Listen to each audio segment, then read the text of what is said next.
and welcome back. You're still watching Morning Thailand. A lot of issues has been going on these days involving Thai politics. Kun Gov, yesterday there's a case that the appeals court has ruled the dismissal of a defamation lawsuit filed by Kun Thaksin Shinawatra, the former prime minister, who is not here right now. No. Right.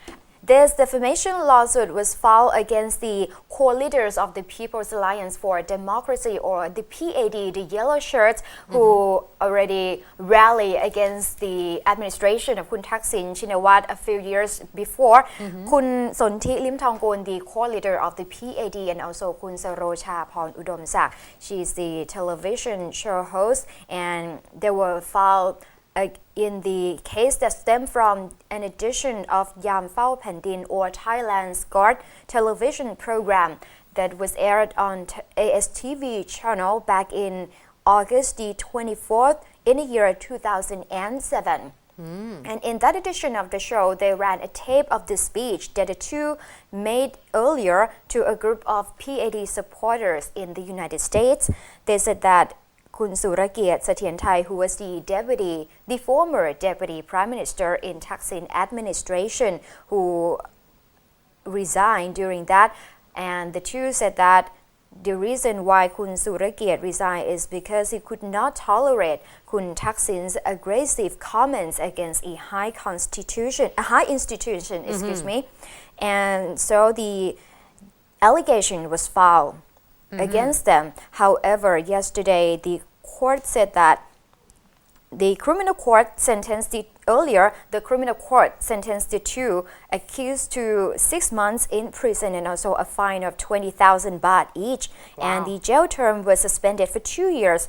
And they later appeal, and the appeals court yesterday reversed the lower court's judgment, upholding their appeal and dismissed the case. And also there's another case against the Richard core leader as well. There's the criminal court on Ratchada Pisek Road has read the verdict, and that's a case where Kun Jamlong Si Mueang, also the core leader of the yellow shirt group, filed against Kun Jatuporn Prompan, the core leader of the red shirt group, for the defamation lawsuit and also launching the propaganda. It seems like these cases, and mind you, we haven't reported much about it, obviously, due to the fact that this is dated quite back. However, obviously, this is a long ongoing, and for other people, for example, Kun Sarocha is no longer involved in this business anymore. She actually moved on from something else, and a lot of people we have sometimes forgotten about this case already that is still in court, but obviously it's still ongoing. But all in all, I guess at this point there's a lot of defamation cases within politics itself. So we're probably going to hear more about it. It's like a tactic they use to attack the opponents. Yeah, and I think we have a little bit more current ones later on to report in the later half of the show, because obviously it's involved our prime minister as well as a key political figure. So let's move on to another case that has been ongoing as well, Kun Phai,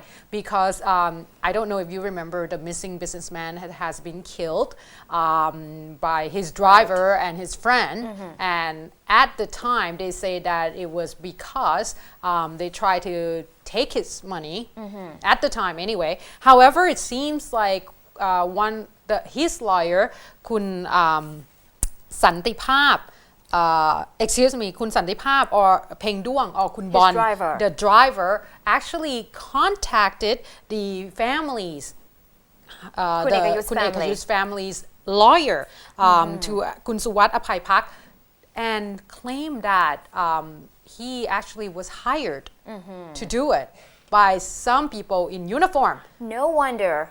Not that he did it himself. But then that's the thing, the conflicting part, as you see in this picture there, Kun Bon, there you go, the murderer, he said that at the time when the police took him to the crime scene, he said that he did it out of, trying to steal the money. For robbery. Exactly, for robbery. But at this point, it seems like it's changed a little bit, but just of late, Dr. Kun Ying Porntip Rojanasunan, who is like a great forensic scientist here in Thailand, also came out and stepped out and talked, or at least it's surfaced in social media anyway, her testimony about this particular investigation. And in her testimony, she said that the murder did not happen the way that the police report has been released out to the public anyway. It's He was quite not conflicting. strangled by Exactly. And they say that it looks like it was from the professional killer because apparently from another investigation at least, they say that Kun Akeyuth was actually his breathe, he was blocked so that he was prevent from being able to breathe. So not from strangle per se, but they say that is professionally done. It's almost like one of those professional killer. So that means that is kind of coincide with what Kun Bon or Kun Santipap said that he did Men in not do uniform. it. Exactly. And this is what he said. But mind you, this according to Kun Suwat, of course. Kun Suwat said that Kun Santipap said that there were 3 attempts to kill Kun Akeyuth. The first 2, Kun Santipap tried it himself, but it did not work. The third time, they say that there was a person or a group of people in uniform that were hired to do this, and they received 3 million baht for that. And they said that he said that these people were supposed to split the money with him.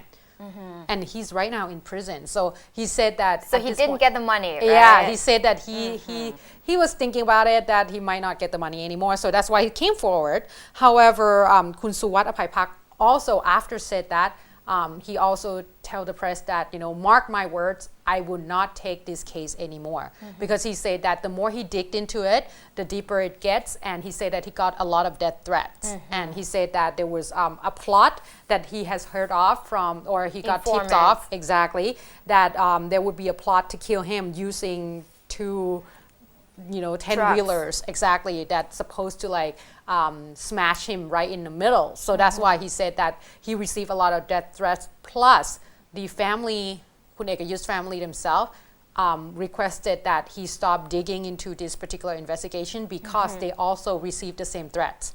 So they don't want to, So they fear for their own safety exactly. as well. So after came out and said this, he also talked about, that he's going to wash his hand off this case. So we're not sure whether or not, the investigation will be more. However, on the other side, the police chief, Police General Adun Sang Singkeo also came out and talked about this particular case, about how, different investigations were being conducted. And he said that, of course, the police will take into account all the evidence, and they will make sure that this high-profile case will be looked after or looked into in a more specific way, and make sure that it's transparent to the public as well. So at this point, let's just say that we hear 2 sides of stories, and I think more investigation will have to be after this, because obviously the person that confessed to the murder came back and confessed with something else. So it's quite confusing. So that for now, I will stop because I'm quite confused myself. I think police have to launch an investigation all over again. Yeah, it's going to be hard to find, because the thing is, the crime scene is not going to be the same anymore. No. The body, obviously, at this point, I'm not quite sure whether or not they cremated him already or not. So it might have to just rely on the whatever evidence that has been recorded instead. So it's going to be a lot harder, but probably we're going to hear more about this case.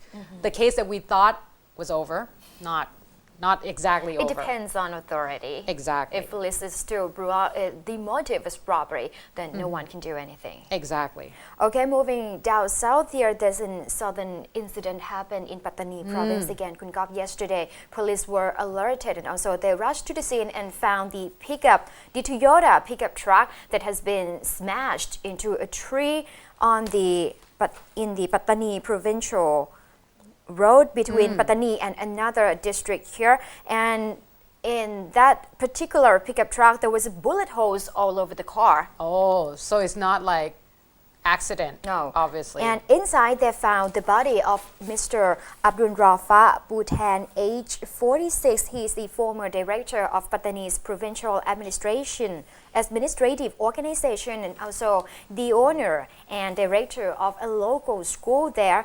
it seems that he had been shot multiple times with the M16 and also AKA rifles, which is a serious ammunition. Wow. And investigation revealed that he had left the Yarang district office and also on his way home before a group of gunmen opened fire at his truck, causing him to lose control, and also he slammed into a tree nearby.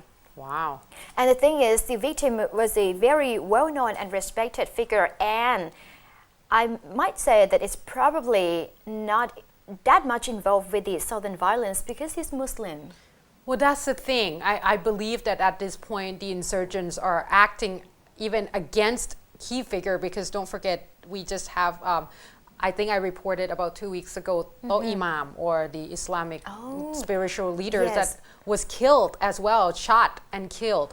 And I think at this point, anyone that actually supporting Buddhists or peace talk or negotiation and such, and go against this, that they feel that goes against the separation of Thailand and the Pattani state, will actually at risk at this point. Also now, not just Buddhism or teachers or like officers. So it's, I think Muslim have the become the problem target. is more complicated, like at this point, and that's why we have been reported quite a bit. But this one is quite shocking because I believe that he's a local politician as well, and he's quite well known, well respected. He opened a school, a Muslim school. Exactly. So he's quite well respected. There might be some ties in terms of being too supportive of this particular, peace talks, perhaps. And there's thing here because he was a politician in the Pulakasing community in Yarang's district of Pattani province, in which he had been living, and he had been. This community has been classified as the red zone with a lot of insurgent activities up and running in the area. So it could have been that maybe he have said something to someone that not quite according to their liking, and the thing is, if he's that important figure, then we should not rule out the other cases as well in terms of personal issue and such. So I think we have to look more into that. But one more life if lost is M16. Yes, I think that's quite. I think it's safe to say that that's like a work of insurgent group, not quite your neighbor that got mad at each other and such. Now, moving on very quickly to one more news, and of course I reported about this yesterday about the whole high level of mercury that was found in Prao Bay as well as Thap Tim Bay. It seems like a lot of people, after that particular announcement from the Pollution Control Department, a lot of people have to come out and voice their concern, especially in terms of trying to go not really in favor of it, but just to give you, what's going on in the case against PTTGC. At this point, they say that the court has already, or the investigation has already ruled, the panel has ruled out that there was not any mismanagement found in terms of, well, they say mismanagement. When we say mismanagement, meaning involving the staff. So according to the panel, they say that this might be just an accident, right? So the response of the staff after it happened went according to the standard, the international standard of response that you're supposed to do if there was such a leak. But that was just the first, one case against them, is that the staff did not turn a blind eyes and such. That's why this happened. But they still have to investigate over the equipment. If it's not the staff, then what? Because they claimed that the equipment, this particular pipe, was only like a little bit over a year, and apparently, according to the usage of the pipe itself, it should be a lifetime of about 6 years. So if you use it a little bit over a year and it's tore, that means that there's something wrong. So they have to investigate probably into whether or not that was actually only a year, or whether or not this particular type of equipment or pipe is actually up to the standard to begin with. And if it's not, then whose fault is it? Is it PTTGC, or was it the producer of this particular pipe itself? Because there's an earlier report that say the staff failed to check the system or the pipeline? Well, this is the thing. According to the panel, they said that at this point, after the investigation, everything was done accordingly. That they hit the valve on time. However, obviously, they were due to the fact that the pipe was quite long. The length of the pipe that's accumulate the big volume of the oil, the crude oil that's still inside the pipe. So even though you turn off the valve, there was still some left, and then there's a lot of calculation in place. However, at this point, they say that they believe the crude oil that has been released into the ocean was about 54,341 liter altogether. So we were report about 50,000. 54,000? Yeah, and now it's like 4,000 more. Experts report said that 350,000. So see, a lot of different numbers, I might say. At this point, also after having said that, there has been a talk about trying to make sure that this would not happen again. So the panel actually came up with the ideas that there should be more of the airplanes that's supposed to disperse all this oil dispersant, the chemical, into the ocean if this type of thing happened, because obviously during that time we only have one. So they say that they're gonna contact all the oil company, make sure that they invested more into all these planes, so that way if it ever happen again, hopefully not happen again, but if it does, then at least you have the airplane in place that might be able to disperse all this oil or eliminate all this oil a lot quicker than what we're doing now. Now, having said that, the Kun Vichit Chat Paisit of Rayong, the Rayong provincial governor, has came out as well and responds to the whole, closing down of Prao Bay and warning of people going into the area. Which is really too late. Well, yeah, exactly. Now, he said that it tarnished a lot in terms of economy within the country itself, within the province itself, in Rayong province, because a lot of people were actually refrained from going in there. That means less tourists getting into the area, less money, less revenue, as well as people fear of eating any seafood. So he was hoping that this kind of tarnish would not happen. However, he also talked in the same line with Kun Prot Prasop Surasawadi, the deputy prime minister, who went into the water himself as well. With his shirt off. Exactly. And he said that, hey, if it's that bad, then, I would have died by now. Which does not really make sense, because mercury level that would kill you, I think you have to consume it in your body. Exactly, you have to consume it to die instantly, to actually get to the point there. Now, however, he also made a good point that the report that has been released was it's from the sample that collected on the 3rd of August that just has been released. So during that time, it might be too earlier on, early phase. So that's why the mercury is high. So right now might not be as bad.